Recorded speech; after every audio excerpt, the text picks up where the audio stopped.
Bom, eu gostaria de inserir agora, então, um novo tema, né, nessa dinâmica então, da questão da competência e informação, que é o grande desafio contemporâneo que nós estamos vivendo no mundo inteiro em relação à informação, que é o fenômeno da pós-verdade. Então, o que é pós-verdade? Né? Há uma discussão muito grande sobre o que é pós-verdade. Há, inclusive, gente que confunde fake news com pós-verdade. Não são fenômenos relacionados, mas não são a mesma coisa. Né? E algumas pessoas que dizem que pós-verdade não tem nada de novo, é uma palavra boba, é uma palavra, é um modismo, já que mentiras sempre existiram. E é verdade. Né? Assim, mentiras sempre existiram, circulação de informação falsa sempre existiu, mas tem um fato novo. Tem um fenômeno novo que caracteriza aquilo que vários pesquisadores do mundo inteiro, de várias áreas, vêm chamando de pós-verdade.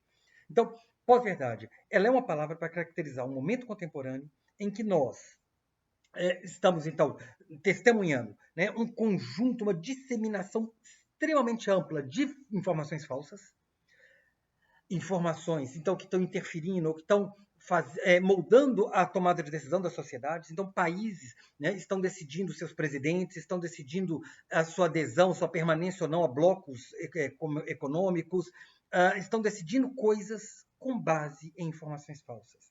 Mas não é essa a novidade. A novidade é que há a circulação de informações falsas e há, por parte das pessoas, um desprezo, um desdém, um desinteresse pela verdade. Então, as pessoas recebem informação, elas sabem que é falsa, que provavelmente é falsa, mas elas compartilham assim mesmo.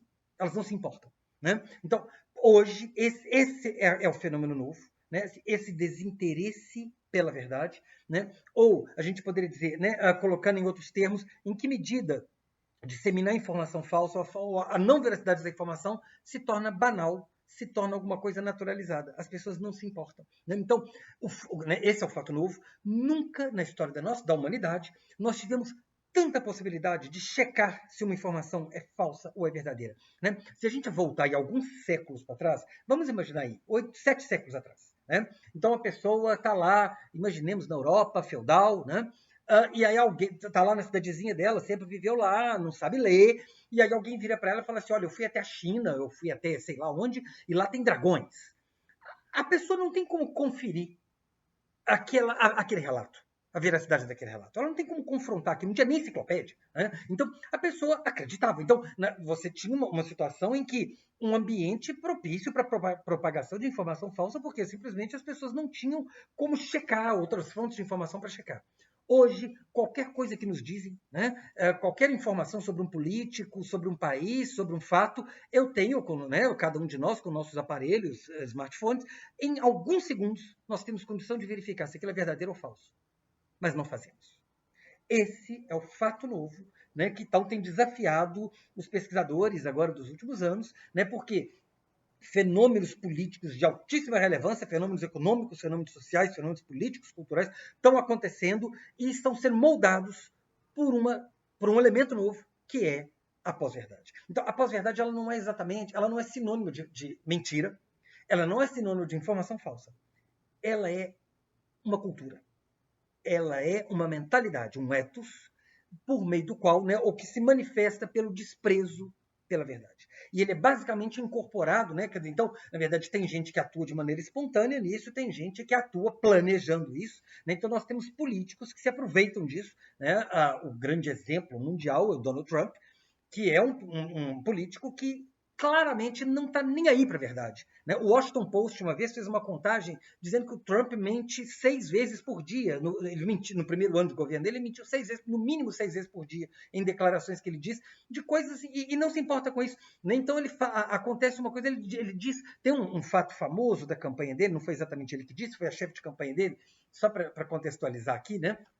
Era um programa de entrevista na época da eleição, e o entrevistador perguntou para ela sobre violência, porque a taxa de violência estava diminuindo nos Estados Unidos, né, do governo anterior. E ela disse, não, está aumentando. E ele falou assim, olha, sinto muito, então, nós temos estudos aqui científicos comprovando que está diminuindo, isso não é a outra candidata que está falando, isso é uma agência independente de governo. Ela disse, mas as pessoas sentem, então, os meus seguidores, né, os meus eleitores acham que está aumentando. E aí, no debate, ela fala assim, você fique com a ciência, você fique com seus fatos. Eu fico com o sentimento das pessoas que me apoiam. Quer dizer, então, claramente, essa ideia de que o que eu quero que a realidade seja é mais importante do que aquilo que a realidade é. Então, assim, então, nós temos políticos no mundo, na verdade, existe um movimento mundial, né, o Erdogan na Turquia, o Salvini na Itália, o Brexit, né, a equipe, né, que coordenou o Brexit no Reino Unido, na Inglaterra, então, e no Brasil, Bolsonaro, né? Então nós temos alguns políticos que têm sistematicamente se utilizado de estratégias de propagação de informação falsa. Então, uma coisa então, nós sabemos, por exemplo, que no ano passado, a campanha para a presidência do Brasil, empresas foram contratadas para disparar informações falsas pelo WhatsApp. Isso já está dito, já está comprovado, embora não haja interesse judicial em buscar a penalização disso, né, ou a investigação disso, por alguns motivos. Daqui a pouco a gente fala disso. Eu atravessei aqui. Né, eu gostaria, então, antes de entrar propriamente nos exemplos, de falar assim, então, né, nós estamos caracterizando pós-verdade. Então, o que é pós-verdade? Pós-verdade é um fenômeno contemporâneo que se caracteriza pela disseminação absurda de informações falsas mediante um clima ou uma mentalidade de desprezo pela verdade por parte das pessoas. Então, quem vem estudando pós-verdade nos últimos anos, vem identificando alguns fatores, algumas causas relacionadas a esse fenômeno. Eu vou tratar delas aqui, o nosso tempo é curto, né? Mas eu gostaria de destacar basicamente 5 que vêm sendo apontadas pelos pesquisadores como as principais. Então, primeiro dizer assim, essas são causas, alguns são fenômenos antigos, que algumas décadas, alguns acompanharam a humanidade desde sempre. Mas, na verdade, é uma conjunção de fatores. Tem um autor que diz assim, é como se você esperando a tempestade perfeita. Quer dizer, esperando a conjunção desses fatores, na hora que eles se juntaram de uma determinada maneira, surge, então, a pós-verdade. Né? Inclusive a dimensão tecnológica. Então, o primeiro desses fatores é o negacionismo científico. Talvez seja o mais forte. O negacionismo científico é um fenômeno do começo, do metade do século XX, e quem estuda ele, na verdade, identifica. Claro que sempre existiu alguma discussão contra a ciência, etc., mas, particularmente no metade do século XX, houve um fenômeno muito curioso, foi quando os cientistas, a ciência, descobriu que existe uma ligação entre fumar e câncer de pulmão. A indústria do tabaco é uma indústria poderosíssima, né, no mundo todo e tal. E nesse momento, então, a indústria do tabaco ficou desesperada. Bom, se as pessoas acreditarem nessa descoberta científica, ou seja, na verdade, se as pessoas souberem a verdade, né, de que, né, do que o nosso produto causa, nós vamos à falência. Então, ali naquele momento, houve um esforço deliberado de construir uma fundação e de patrocinar alguns cientistas, dar dinheiro para alguns cientistas, para esses cientistas dizerem, olha, não é 100% certo que causa câncer, não. Veja bem, a indústria do tabaco, esse movimento da indústria do tabaco não tinha o objetivo de provar o contrário, porque sabia que era mentira. O objetivo não era provar, não, o cigarro não causa câncer. O objetivo era disseminar a dúvida nas pessoas. Era gerar a controvérsia. E aí começou a acontecer o seguinte, um fenômeno curioso, que essa indústria começou a cobrar dos meios de comunicação, dos veículos de comunicação, né? Toda vez que fosse, ou nas escolas, nas universidades, onde fosse ter um debate sobre isso, começou a ter uma exigência de cobrança, assim, tem que escutar os dois lados. O que diz que causa câncer e o que diz que não causa. Quando não havia dois lados. Na verdade, você tinha 99% dos cientistas dizendo que causa câncer e 1% financiado pela indústria do tabaco dizendo não é 100% certo que causa câncer. Não tem dois lados. Tem um fato verdadeiro. E tem, na verdade, algumas pessoas disseminando propositalmente dúvida na população. Então, basta gerar alguma dúvida para que então as pessoas, bom, se tem dúvida, eu vou continuar fumando, eu vou continuar consumindo esse produto. Então, né, a história desse movimento é muito interessante, eu convido vocês, né, a lerem sobre isso, a estudarem isso. Depois, esse mesmo fenômeno se passou, né, com outras questões, com a chuva ácida, hoje a gente está vendo com o aquecimento global, né, então tem um conjunto de indústrias no mundo muito interessadas em que as pessoas achem que é bobagem, e nós temos presidentes dizendo isso, Trump disse isso, Bolsonaro disse isso, né? Que é a invenção das ONGs, né? Já teve um ministro brasileiro que disse que a invenção, o aquecimento global é uma invenção da esquerda. Teve gente que disse que é uma invenção, aí Trump disse uma vez que é uma invenção da China para atrapalhar a economia dos Estados Unidos. Quer dizer, são delírios que são produzidos com o objetivo de desacreditar a ciência, né? Aqui no Brasil a gente tem visto muito assim, às vezes as pessoas pegam uma dissertação, uma tese de um tema um pouco diferente, descontextualizam para dizer, olha o que eles fazem, o que a ciência faz. Né? Na campanha eleitoral teve um fato famoso de pegar um vídeo de um monte de pessoas sem roupa e disseram, é isso que a universidade é assim, as aulas são assim.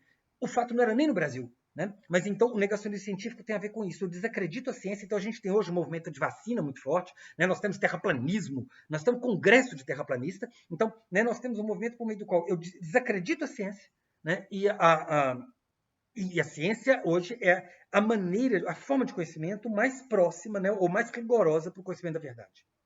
O segundo fato tem a ver com determinadas características cognitivas humanas, né, que alguns pesquisadores chamam de viés cognitivo, de dissonância cognitiva.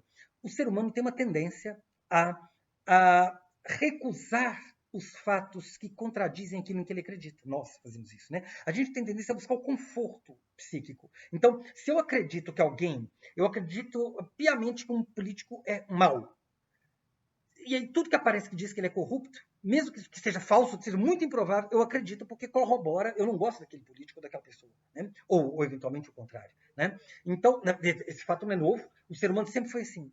Mas agora, em que nós temos principalmente o chamado efeito bolha, né, causado pelas redes sociais e pelos algoritmos dos motores de busca, eu tenho então pessoas que estão sempre em contato apenas com a informação que reforçam aquilo em que elas já acreditam. E, por outro lado, quer dizer, ela não tem mais acesso ao contraditório. O contraditório é eliminado. Porque, inclusive, né, os algoritmos eles estão montados nessa lógica da relevância e do conforto para as pessoas. Então, isso tem ajudado na polarização, né, das sociedades contemporâneas.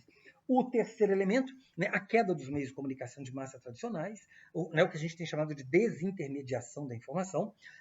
Não quer dizer que os meios de comunicação sempre falaram a verdade. A gente sabe que não. A gente sabe que eles sempre serviram determinados interesses políticos, econômicos, de grupos econômicos, distorceram a realidade. Só que os meios de comunicação, né, uma televisão, um jornal impresso, que tem uma sede, que tem um grupo de funcionários, ele não pode mentir descaradamente. Ele não pode inventar que teve neve em Belo Horizonte ontem. Né? As pessoas viram que não teve. Né? Então, esse veículo pode ser acionado judicialmente por ter mentido. Agora, um site inventado, um anônimo, por qualquer pessoa que diz que é disparado no WhatsApp, eu não tenho autor. Né? Eu não tenho a quem responsabilizar pela mentira. Então as pessoas podem inventar as mentiras mais esdrúxulas, podem inventar, né, um fato que não aconteceu, uma fala que não aconteceu, uma pessoa que não existe, e fica por isso. Né? Quer dizer, e se eu tenho do outro lado gente que está disposta a acreditar em qualquer coisa, que confirma o que ela acredita, e que não está nem aí para a verdade, essas pessoas disseminam, né? E isso ganha um amplo poder de disseminação. Para dar mais um exemplo, né, do ano passado, nossas eleições de 2018, vocês vão, né, todo mundo vai se lembrar, teve um dia que foi marcado um fenômeno, um evento chamado Ele Não. Era um fenômeno apartidário, quer dizer, era gente de esquerda, de direita, né, dos vários aspectos políticos, contra o fascismo representado por Bolsonaro. Mulheres, principalmente, foram às ruas, homens também, mas era um movimento principalmente das mulheres, fizeram manifestações em várias cidades do Brasil, e no dia seguinte, foi disparado pelo WhatsApp do país inteiro um conjunto de imagens de mulheres destruindo igrejas, defecando nas ruas, quebrando coisas, que nem era no Brasil, mas que as imagens diziam, essas são as mulheres, as pessoas que fizeram o protesto de ontem do Ele Não. E um monte de gente acreditou, as pessoas, tanto que o candidato cresceu nessa. Teve um fenômeno contra ele, e o resultado na sondagem de opinião foi o crescimento da intenção de voto e não a queda. Né?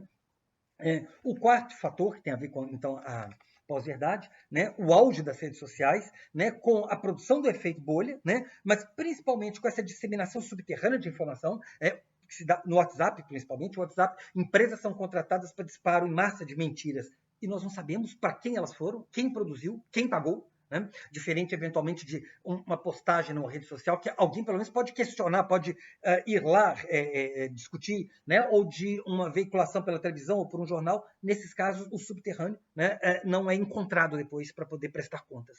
Ao mesmo tempo, o grau de atenção das pessoas, né, nas redes sociais. Então, nós temos, por exemplo, um fenômeno, né, que vocês muitas vezes reproduzem o nome de um veículo, trocam uma letra.